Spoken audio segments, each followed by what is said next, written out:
the one part is remaining on page number 12. Difference between the permanent and the variable working capital. In last lecture we have seen the various types of working capital. In that part we have seen one is on the basis of the concept and then on the second part is on the basis of the periodicity. એક હવે overall concept શું છે તો કોન્સેપ્ટમાં આપણે બે વસ્તુ understand કરી હતી that was gross working capital and the net working capital. And on the periodicity we have seen the two parts. The first is permanent working capital and the second part is temporary working capital. So in permanent working capital it is again divided into two parts, regular and second part is what? Reserve.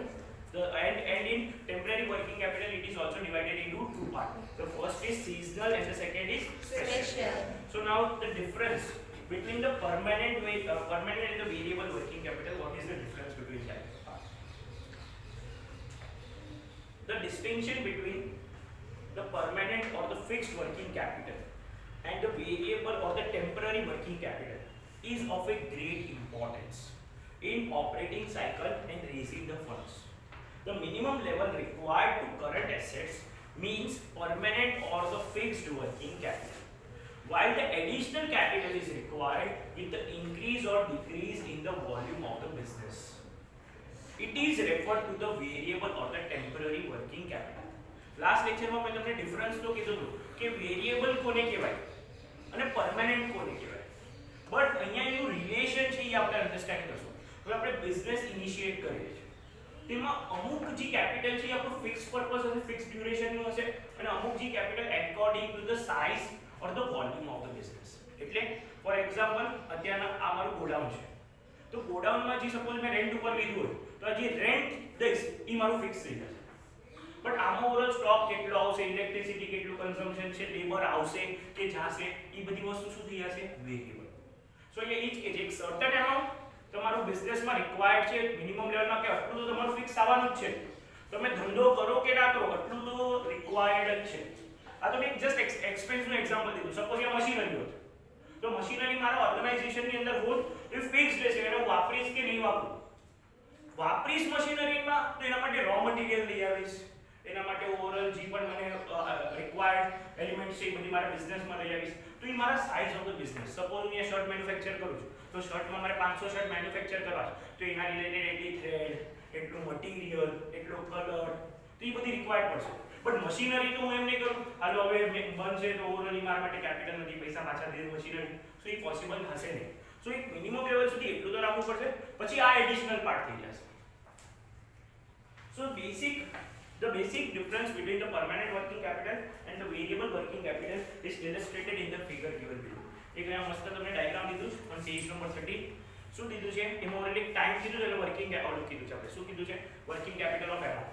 સો એક certain આપણે એ લોકોએ duration કીધું છે કે fix permanent તો આટલું હોય છે. ફોર એક્ઝામ્પલ આ તમારો ફિક્સ જ છે. હવે જે બીજો પાર્ટ છે આનાથી જે ઉપર વધશે નીચે આવશે ઉપર એ ડિપેન્ડ્સ મારા બિઝનેસનું વોલ્યુમ શું છે. તો આ જે પાર્ટ થઈ ગયું ને એ મારું શું થઈ ગયું? વેરિયેબલ ઓર ટેમ્પરરી. અને આ જે પાર્ટ છે એ શું છે? એ તો મારો કોસ્ટ રહેવાનો છે, કેટલું પણ ઓવરઓલ કન્ઝમ્પશન કરું, કેટલી પણ એમાઉન્ટમાં એ આવે છે તો આ મારું સેમ રહેશે, આમાં ચેન્જીસ આવી શકે છે, બીજામાં ચેન્જીસ આવશે નહીં. ક્લિયર? બધાને ક્લિયર થઈ ગયું? આ કોઈને ડાઉટ? સો એકવાર આપણે ટાઈપ આપવું જોઈ લઈએ. Type it is divided into, it is on page number 12. કેટલા ટાઈપ છે? ટાઈપ બે. First is on the basis of concept and second is on the basis of periodicity. So on the basis of concept it is divided into Two parts. First is Gross working capital and second is net working capital. gross and net નો already આપણે difference પેલા understand કરી લીધું છે એટલે અહીંયા આપણે specify નથી કર્યું. Now the second part is on the periodicity. It is divided into two parts. The first is Permanent working capital. and second Variable working capital. so permanent working capital again it is divided into Two parts. first Regular working capital. and second Reserve marginal working capital. and the second part is variable. Variable it is divided into Two parts. first Seasonal variable working capital. and the next is Special variable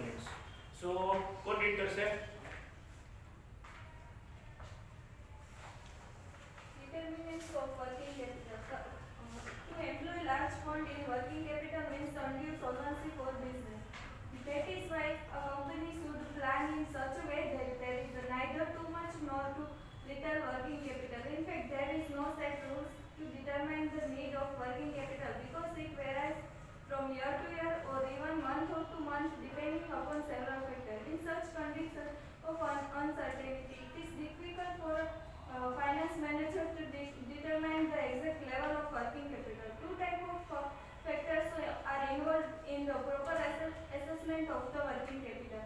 There are internal factor and external factor. Internal factor include nature of business, production cycle, size of business, growth and expansion of a business, etc. While external factor include technological development, change of price level, taxation policy, etc. All the factors should be considered in order to determine the proper amount of working capital.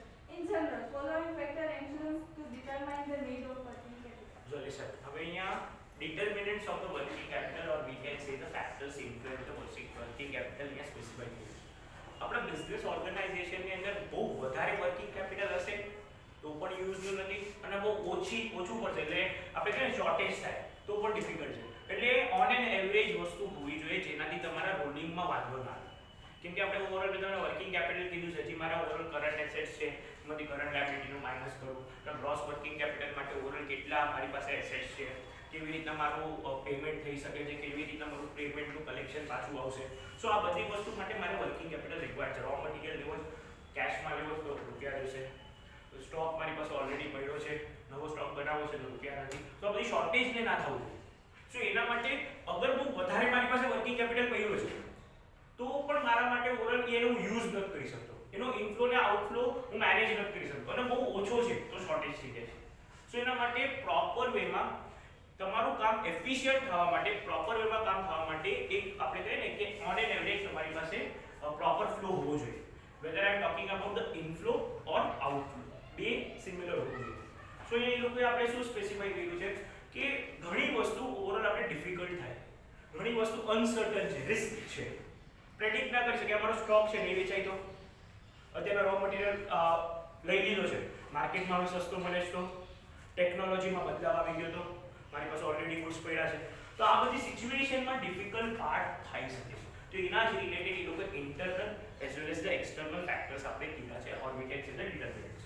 સો એ ઇન્ટરનલમાં નામ બી કીધા છે કે તમારા બિઝનેસનું શું nature છે, production cycle કેવી હોવી જોઈએ, સાઇઝ ઓફ બિઝનેસ કેવું છે, કેવી રીતના એક્સપાન્ડ કરવા માંગો છો, એક્સટર્નલમાં ટેકનોલોજીકલ કયો, ટેક્સ પોલિસી કયો, ગવર્મેન્ટના રૂલ્સ રેગ્યુલેશન કયો, પ્રાઇસ લેવલમાં ફ્લક્ચ્યુએશન્સ કયો. તો આ બધા ઓવરઓલ ઇન્ટરનલ ને એક્સટર્નલ ફેક્ટર્સ કીધા. બટ આગળ જે આપણે એ લોકોએ એક્સપ્લેન કર્યા છે ટોટલ કેટલા કીધા છે એ લોકોએ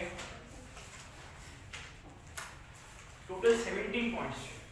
તો આ 17 પોઈન્ટ્સમાં overall internal as well as external in general they have specified. Clear? So હવે આપણે એક એક કરીને પોઈન્ટ સ્ટાર્ટ કરીએ. First point Nature of business. The need of working capital is closely related to the nature of its business. Concern engaged in public utility service require little amount of working capital. Such concerns sell their services on the cash basis. For example, electricity undertaking the transport companies sell their services on cash basis. On other hand, manufacturing units which sell largely on credit require large amount of capital. On the basis of nature, there are three main categories of enterprises, namely public utilities, trading concern, and manufacturing units.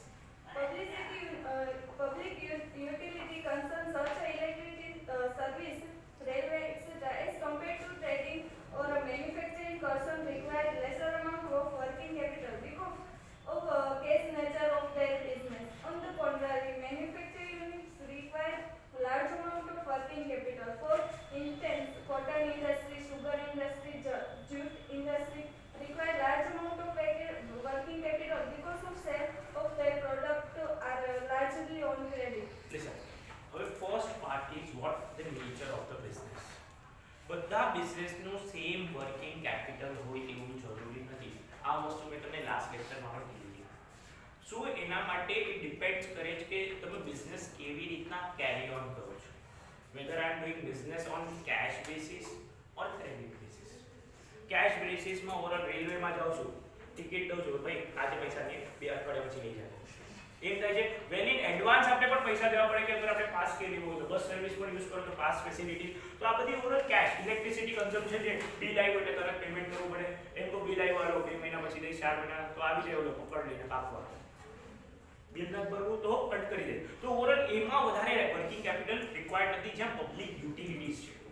પણ જ્યાં આપણે ટ્રેડિંગની વાત કરીએ છીએ commerce ની વાત કરીએ છીએ બાઇંગ અને selling, or we are talking about the manufacturing part જે ગુડ્સ આપણે બનાવીએ છીએ એમાં વધારે વર્કિંગ કેપિટલની રિક્વાયરમેન્ટ થઈ શકે છે, કેમ કે એ વસ્તુ કેમાંથી જશે? Credit. So nature of the business matter કરે છે, કયું બિઝનેસ કરો છો એની પ્રમાણે વર્કિંગ કેપિટલ રિક્વાયરમેન્ટ છે.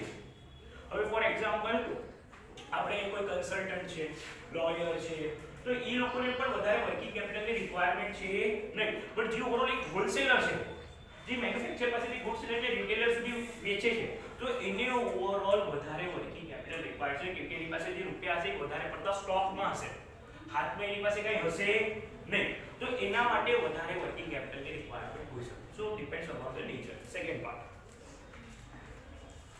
Size of business. In estimating the total amount of working capital, size of business unit is also considered. Bigger the volume of business unit, more is the working capital required. The large business require large amount of working capital to maintain big inventories for the flow of production. For example, so small company with the turnover of 1500 unit would have to less requirement of working capital compared to the bigger company in same industry with the turnover of 50,000 units.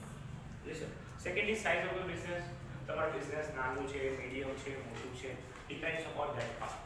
If તમારું business છે small સ્કેલમાં કેરી on થાય છે તો વધારે working કેપિટલની requirement નથી, અને large સ્કેલમાં થાય છે તો તેમાં વધારે રિક્વાયરમેન્ટ છે. Depend upon the size. કેટલું તમારું પ્રોડક્શન છે, 10,000 યુનિટ બનાવો, 15,000, 20,000, જેવી રીતના મારું પ્રોડક્શન છે, જેવી રીતના મારું ઓવરઓલ બિઝનેસની સાઇઝ છે, એ પ્રમાણે મને રિક્વાયરમેન્ટ પડી શકે છે વર્કિંગ કેપિટલની. થર્ડ પોઈન્ટ કીધું છે પ્રોડક્શન સાયકલ. પ્રોડક્શન સાયકલમાં અહીંયા આપણે શું કીધું છે, લોકોએ સ્પેસિફાઈ કર્યો છે કે ગુડ્સ તમે જો એક થર્ડ પોઈન્ટ પ્રોડક્શન સાયકલ છે અને ફોર્થ પોઈન્ટ બિઝનેસ સાયકલ છે. બેમાં ઓવરઓલ સાયકલ છે, પણ પ્રોડક્શન સાયકલમાં જે તમે ગુડ્સ બનાવો છો, રો મટીરીયલ થી સેમી ફિનિશ ગુડ્સ કન્વર્ટ થશે, સેમી ફિનિશ ગુડ થી ફિનિશ ગુડ્સ કન્વર્ટ થશે, ફિનિશ ગુડ્સ કન્વર્ટ થઈ જાય પછી ઓવરઓલ એ બિઝનેસમાં ટ્રાન્સફર થાય. જ્યાં સુધી ફિનિશ ગુડ્સ રહેશે ત્યાં સુધી તો એ પ્રોડક્શનમાં જ આવે છે. સો એને આપણે કહીશું કે પ્રોડક્શન કરવામાં પણ મને ફંડની રિક્વાયરમેન્ટ છે. અત્યારે મેં બિઝનેસમાં મારા ગુડ્સ મોકલી બી દીધા ટ્રેડિંગ કરવા, તો જ્યાં સુધી હું નવો માલ લઈ લઉં તો પ્રોડક્શન કેમ ચાલુ થશે? એટલે ત્યાંથી મને પૈસાનો ફ્લો આવશે તો અહીંયા બીજો ફ્લો હું એને પાછો યુઝ કરી શકીશ. સો ડિપેન્ડ્સ અપોન ધેટ પાર્ટ કેવી રીતના તમારું પ્રોડક્શનનું સાયકલ છે. હવે ઓબ્વિયસલી માર્કેટમાં ડિમાન્ડ નહીં હોય તો હું શું કામ ઓવરઓલ પ્રોડક્શન કરીશ, કેમ કે મારી પાસે નેચરલી એમને ઓવરઓલ ઇન્વેન્ટરી કે સ્ટોકમાં મારા ગુડ્સ પડ્યા રહેશે તો પાછો ફ્લો અટકાઈ જશે. તો ડિપેન્ડ્સ, મારી પાસે ઓલરેડી ક્વોન્ટિટી પ્રોડક્શન થઈ ગયું છે, સફિશિયન્ટ છે, બહુ વધારે બી નથી બહુ ઓછું બી નથી, ત્યારે હું નહીં કરું. પણ જ્યારે એક મિનિમમ લેવલમાં આવે ને મારી પાસે ગુડ્સ, સપોઝ 1000 ગુડ્સ છે, અત્યારે 200 ગુડ્સ થઈ ગયા, તો હું વિચારું હાલો પાછું પ્રોડક્શન ચાલુ કરું, કેમ કે પાછું આ 200 ગુડ્સ વેચાશે તો વચ્ચે ગેપ ના થવો જોઈએ.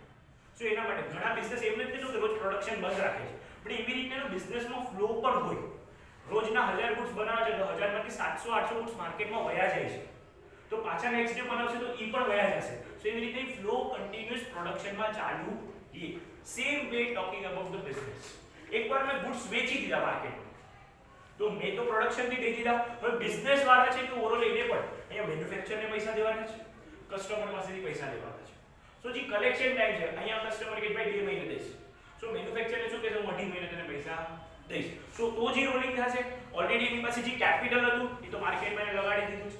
સૌથી પહેલા ઇનિશિયલ સ્ટેજ પછી બિઝનેસ સ્ટાર્ટ કરે એ ફિક્સ કેપિટલમાં એ ઇન્વેસ્ટમેન્ટ કરી રાખે છે અને વર્કિંગ કેપિટલમાં બી કરી રાખે, કેમ કે સ્ટોક માર્કેટમાં પહેલી વાર જશે ત્યારે તો કેશમાં બધું લેવું પડશે, પછી એને ઉધાર દેશે ધીરે ધીરે 2 લાખ 5 લાખ 7 લાખ જેવું તમારી બિઝનેસની સાઇઝ. સો એ પ્રમાણે એને પહેલા સૌથી પહેલા સ્ટોક લેવા માટે પછી ઓવરઓલ સામેવાળાને મેન્યુફેક્ચરને પણ વિશ્વાસ આવે હા આ જેન્યુઅન પાર્ટી છે, આની સાથે ક્રેડિટમાં આપણે બિઝનેસ કરી શકીએ. ડાયરેક્ટલી અત્યારે કોઈ પણ શોપમાં જઈને કોઈ મને ક્રેડિટમાં દો તો મને દે છે એના માટે ગુડવિલ હોવી જોઈએ. માર્કેટમાં હું બિઝનેસ કરતો તો મને ગુડ્સ ક્રેડિટ ઉપર મળે, પણ હું ફર્સ્ટ ડે જઈને કોઈ મને ક્રેડિટમાં 5 લાખનો માલ દે 7 લાખનો માલ દે તો કોઈ દેશે મને? એ પોસિબલ થશે નહીં. તો ઇનિશિયલ સ્ટેજમાં કેશ રિક્વાયરમેન્ટ છે બિઝનેસમાં, એના પછી ઓવરઓલ કેશ ધીરે ધીરે તમે ક્રેડિટ ઉપર બિઝનેસ કેરી ઓન કરી શકો છો. ઘણા તમે ઓવરઓલ જે વેપારી હોય ને હાથમાં રૂપિયા નહીં બટ માલ એના સ્ટોકમાં દુકાનમાં આપણે કે 20 લાખ 25 લાખનો માલ હોય, પણ હાથમાં પૂછે તો આજે કે 5000 નહીં છે. સો કેના લીધે કે શોર્ટેજ ઓફ ફંડ ના લીધે. એટલે કાલ સવારે વેચાશે તો એ ઓવરઓલ એને રૂપીસ મળશે પણ અત્યારના હાથમાં નથી. જેમ ગુડ્સ વેચાશે એમ ક્યાં જશે? પ્રોડક્શનમાં જશે. પ્રોડક્શનમાં જશે, પાછું મેન્યુફેક્ચર થશે, પાછા ગુડ્સ આવશે, પાછું સેલ્સ થશે, તો ઓવરઓલ ઈ એક પ્રોસેસ કેરી ઓન થતો રહે. સો ફર્સ્ટ પોઈન્ટ જો તો nature of business, second third is fourth next is production policy. Production પોલિસીમાં હવે હરેક બિઝનેસ ઓર્ગેનાઇઝેશનના નિયમ હોય, કાયદા હોય કે આટલું ઓવરઓલ આપણું પ્રોડક્શન થવું જોઈએ, આટલી ઓવરઓલ ડિમાન્ડ પ્રમાણે આટલું મારી મશીનરીની કેપેસિટી છે, એ ઓવરઓલ પ્રોડક્શન થાય છે કે નથી થતું. જો અહીંયા લોકોએ શું સ્પેસિફાઈ કર્યું, where the demand of the product is seasonal and the company confirms its production only to the period when the raw materials are purchased. હવે મારી પાસે હું એઝ અ પ્રોડક્શન કરું છું, મારી પાસે રો મટીરીયલ હશે તો જ હું ગુડ્સ મેન્યુફેક્ચર કરી શકીશ. માર્કેટમાંથી મને રો મટીરીયલ નથી મળતું તો કેવી રીતના પ્રોડક્શન કરીશ? તો હું આગળ પાર્ટીને પણ ક્યારે હા કહીશ? જ્યારે મારા હાથમાં રો મટીરીયલ હશે. હવે સપોઝ અહીંયાથી કોઈ ફોન કર્યો, સર 500 શર્ટ મોકલી દેજો, તો 500 શર્ટ રિલેટેડ મારી પાસે મટીરીયલ હશે તો એ પ્રોડક્શન કરીને હું તમને દઈશ. No doubt well in advance મારી પાસે પ્રોડક્શનનો બનાવેલો સ્ટોક હશે તો એમાંથી દઈ શકું છું, પણ મારી પાસે સ્ટોક નથી તો એના માટે સર્ટન કાયદો કે કેવી રીતના તમે પાર્ટી સાથે બિઝનેસ કેરી ઓન કરશો, કેવી રીતના ટર્મ્સ એન્ડ કન્ડિશનનું પેમેન્ટ રાખશો. સો આ બધી વસ્તુ ઓવરઓલ માર્કેટમાં કેવી ડિમાન્ડ છે, ઇવન અહીંયા અલગ અલગ મંથ્સ પ્રમાણે લોકો કે જે સીઝન વાઇઝ છે એ સિઝનલ ટાઈમ ઉપર ઓવરઓલ ત્યારે પ્રોડક્શન વધી જાય, સીઝન નથી તો પ્રોડક્શન ઘટી જાય. સો ડિપેન્ડ્સ અપોન ધ ટાઈમ કે કેવી રીતના તમારો બિઝનેસ કેરી ઓન થઈ શકે છે. નેક્સ્ટ કીધું છે કે ગ્રોથ અને expansion. Read કરશો. Growth and expansion. Growing concern require large amount of working capital to meet its growing needs for expansion programming. Advanced planning is required for working capital for a growing company. In the same way, larger amount of working capital required for expansion programming. Growing concern require more working capital than those that are static. Yes sir. હવે હરેક business organisation જે initial સ્ટેજમાં business start કરે છે પછી એક certain break even સુધી પહોંચી જાય ને, એટલે અત્યારના બિઝનેસ સ્ટાર્ટ કરે તો પહેલું એનું ઇન્ટેન્શન શું હોય કે હું બ્રેક ઇવન પહોંચું. બ્રેક ઇવનમાં શું હોય? નો પ્રોફિટ નો લોસ. પછી વિચારે ધીરે ધીરે હવે પ્રોફિટ કરું, જે મેનું પ્રોફિટ વધી જાય પછી વિચારે હવે થોડુંક આપણે બિઝનેસને છે ને એક્સપાન્ડ કરીએ, બિઝનેસમાં થોડુંક ગ્રોથ લઈ આવીએ, નવી વેરાયટી લઈ આવે, વધારે માર્કેટમાં ગુડ્સ વેચીએ. તો એના માટે ઓવરઓલ જેમ તમારા બિઝનેસમાં પ્રોફિટ થશે, તમને એફએમમાં મેં એક પાછો કોન્સેપ્ટ તમને મેં 5th સેમિસ્ટરમાં કીધું હતો, ploughing back of profit. Ploughing back of profit શું થઈ જશે? બિઝનેસમાં તમે પાછા તમારું રીઇન્વેસ્ટમેન્ટ કરો છો. કેમાંથી કરશો? જે તમે પ્રોફિટ અર્ન કરો છો એમાં એડિશનલ ઘરમાંથી તમે કેપિટલ નથી લઈ આવતા. હવે સપોઝ અત્યારના 5 લાખ રૂપીસ મેં અર્ન કર્યા આખા વર્ષમાં, એ 5 લાખમાંથી પાછા મેં વિચાર્યું છે કે 1 લાખ રૂપીસ હું મારા બિઝનેસમાં રીઇન્વેસ્ટ કરું. તો જે રીઇન્વેસ્ટ છે એ મારું શું છે? પ્લોવિંગ બેક ઓફ પ્રોફિટ. તો એ રીઇન્વેસ્ટ કરું જેનાથી શું થાય છે? ગ્રોથ થઈ શકે છે, મારા બિઝનેસમાં એક્સપાન્શન થઈ શકે છે, ઓવરઓલ વર્કિંગ કેપિટલમાં ફ્લો વધી શકે છે. સો આ બધી વસ્તુમાં મને શું થાય છે? એ હેલ્પફુલ થઈ શકે છે. Next part. Credit policy. The credit policy influences the requirement of low capital in the two ways. First, credit terms granted by the firm or company to its customer. Credit terms available to the firm or company from its creditors. Thus, credit policy related to the sales and purchase widely affect the working capital. A liberal policy granted by the company to its debtor will tie up to large funds in book debts. If firm has not aggressive in collection, requirement of working capital is more. The credit sales result into higher debtors, and if company allows more credit sales with a longer credit period, more working capital is required. Because of the working capital funds are located in the debtors or bills received. Under these circumstances, it is suggested that company should follow rationalized credit policy to ensure that unnecessary funds are not tied up in debtors. The requirement of working capital will be less if liberal credit terms are available to the company from its creditors. If a company purchases all the raw materials in cash and sells its finished goods on credit, company requires large amount of working capital. This is my business. This is the manufacturer. એની પાસેથી goods લો છો અને this is the customer. બરાબર? આ હું છું, અહીંયા પૈસા દેવાના છે અને અહીંથી પૈસા લેવાના છે. તો આ સિચ્યુએશનની અંદર the first part is આ મારા માટે શું છે? ડેટર છે કે ત્યાંથી ઓવરઓલ પૈસા આવશે. સો ડેટર કે ક્રેડિટર? આ ઓવરઓલ ડેટર્સ થઈ જશે, બરાબર. અને ઓવરઓલ અહીંયા મારે પૈસા દેવાના છે, તો એ મારા માટે શું થઈ જશે? ક્રેડિટર થઈ જશે, બરાબર. સો અહીંથી રૂપીસ આવશે અને અહીંયા મારે દેવાના છે. હું તો ઓવરઓલ અહીંયા છું, બિઝનેસ કેરી ઓન કરું છું, ટ્રેડિંગ કરું છું.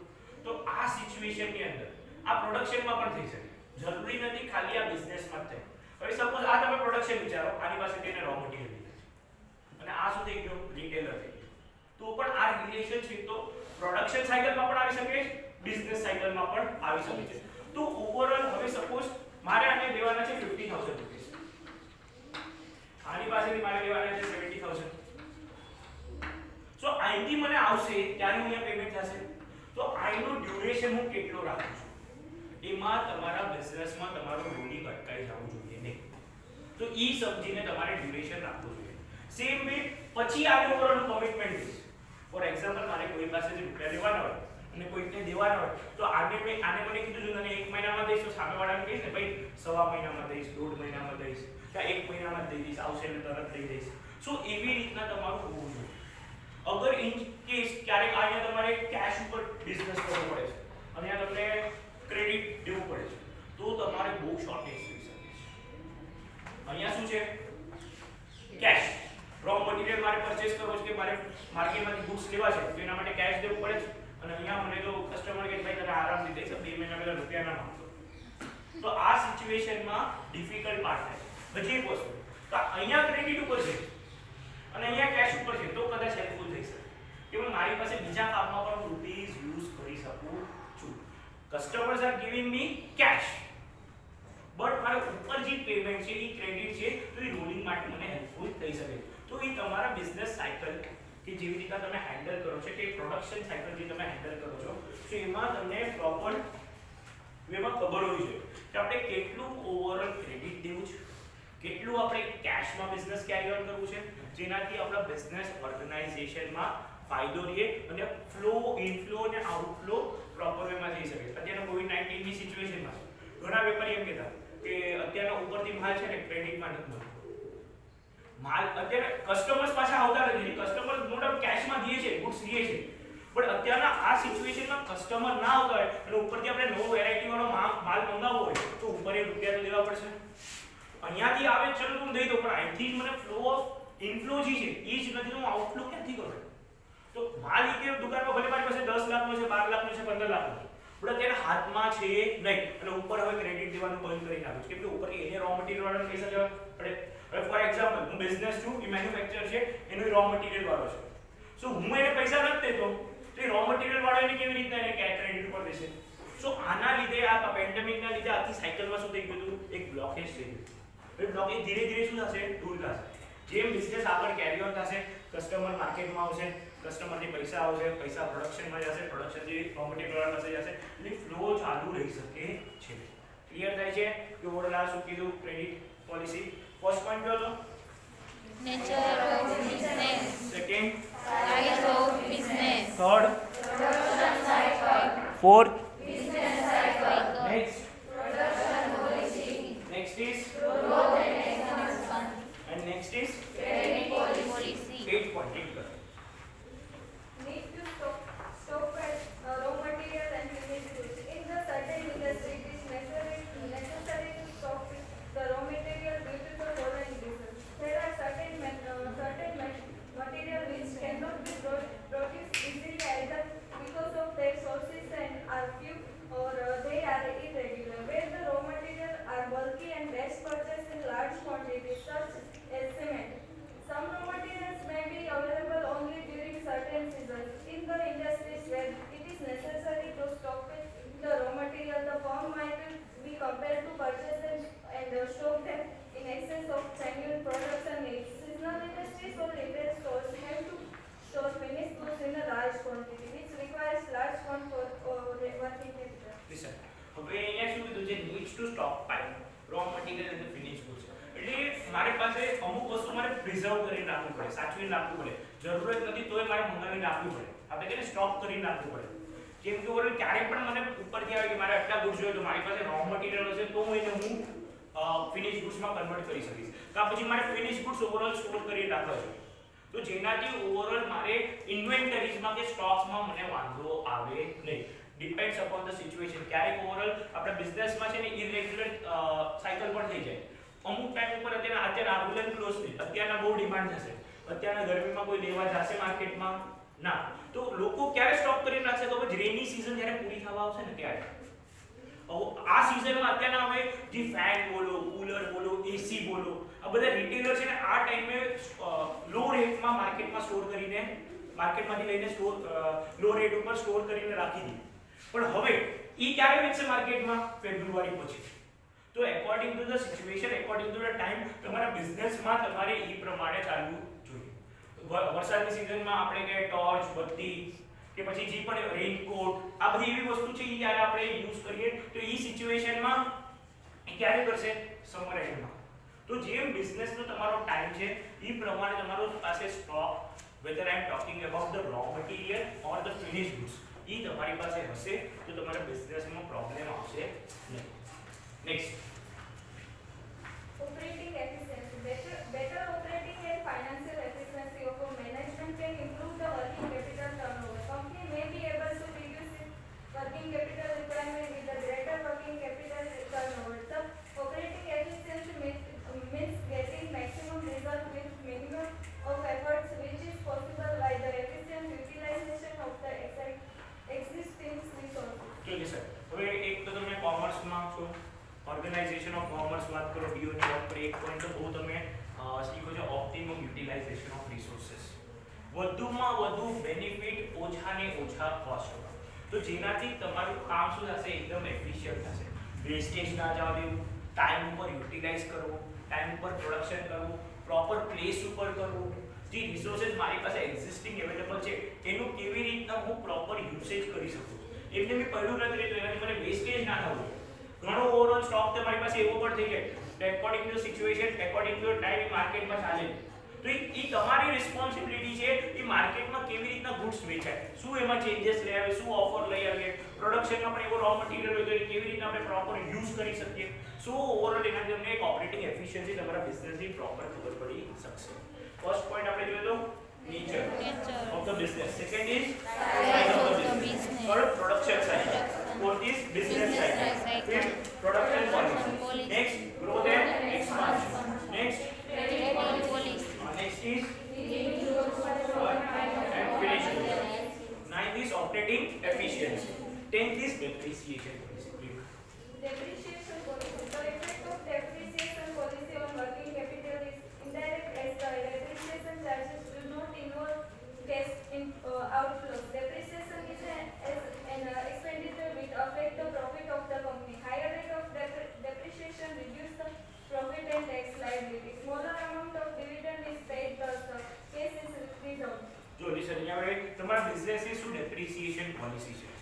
સો ડેપ્રિસિએશન ફંડ જે છે એ ઓવરઓલ પ્રોપર વેમાં આપણે બિઝનેસમાં પ્રોફિટ એન્ડ લોસ એકાઉન્ટમાં આપણે એક્સપેન્સ બતાવીએ છીએ. અહીંયા આ લોકો શું કહે છે? The effect of the depreciation policy on the working capital is an indirect as a depreciation charge do not involve any cash outflow. અત્યારના સપોઝ મારા ઓર્ગેનાઇઝેશનમાં એક મશીનરી છે, મેં તમને કીધું હતું કરંટ એસેટ્સમાં આપણે ડેપ્રિસિએશન કેલ્ક્યુલેટ કરતા નથી, બટ ફિક્સ્ડ એસેટમાં આપણે ડેપ્રિસિએશન કેલ્ક્યુલેટ કરીએ છીએ. તો ફોર એક્ઝામ્પલ હું કહું છું કે મારા ઓર્ગેનાઇઝેશનની અંદર એક મશીનરી છે, મશીનરી ઓવરઓલ 5 લાખની છે, મેં 10 લાખ 10% એનું ડેપ્રિસિએશન કીધું તો કેટલા થયા? 50,000. સો 50,000 મારા કઈ બહાર જાય છે બિઝનેસમાં જ રહે, તો એના માટે ઓવરઓલ આ ફંડ મને મારા બિઝનેસમાં હું શું કરી શકું છું? યુઝ પણ કરી શકું છું. Depreciation is an expenditure which affects the profit of the company. Higher rate of depreciation reduce the profit and the tax liability. Smaller amount of dividend is paid, thus cash is reserved. જે two into expense બતાવું, expense બતાવે છે એટલે profit ઓછો દેખાશે, profit ઓછો દેખાશે એટલે મારે માર્કેટમાં ડિવિડન્ડ ઓછું દેવું પડશે. એટલે ઈ પ્રમાણે મારા પાસે રૂપિયા છે, ટેક્સ પણ ઓછું ભરવું પડશે, પ્રોફિટ ઓછું તો ટેક્સ બી ઓછું, તો મારી પાસે કેશ શું થઈ ગયું? મારું રિઝર્વ થઈ ગયું છે. સો ઈ કેશને પ્રોપર વેમાં આપણે યુઝ કરી શકીએ છીએ. આમ સો ટોટલ આપણે આજના લેક્ચરમાં કેટલા પોઈન્ટ અન્ડરસ્ટેન્ડ કર્યા? 10 points. First point is nature of the business. Second is size of business. Third, production cycle. Next is business cycle. Next, production policy. Growth and expansion. Next is credit policy. Next, need to stockpile raw material